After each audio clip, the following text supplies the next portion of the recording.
Sobrang gulo na ng mundo. Hindi na pangkaraniwan ang mga nangyayari. At hindi na rin balanse ang panahon. Subalit sa paningin ng karamihan, pantay-pantay pa rin ang lahat. Hindi alam ng marami na karamihan sa mga nakikita nila ay ilusyon lamang. Ang mga bagay na inaakala nating hindi totoo ay kasama na pala nating naglalakbay sa mundo. Kasama ang mga demonyo na handang lamunin o sakupin ang puso ng tao. Si Joaquin, o mas kilala sa tawag na Padre Joaquin, ay tinawag ng Diyos upang maging instrumento ng liwanag sa gitna ng kadiliman.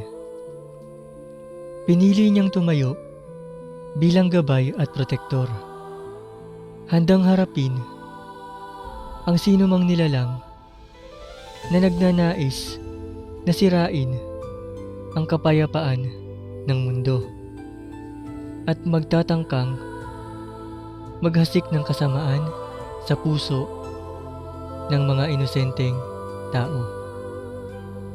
Sa bawat hakbang, taglay niya ang paninindigan, tapang at ang isang simpleng pangako.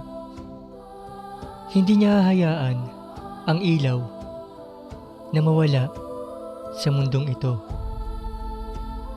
Ngayon, ang laban ay magsisimula na.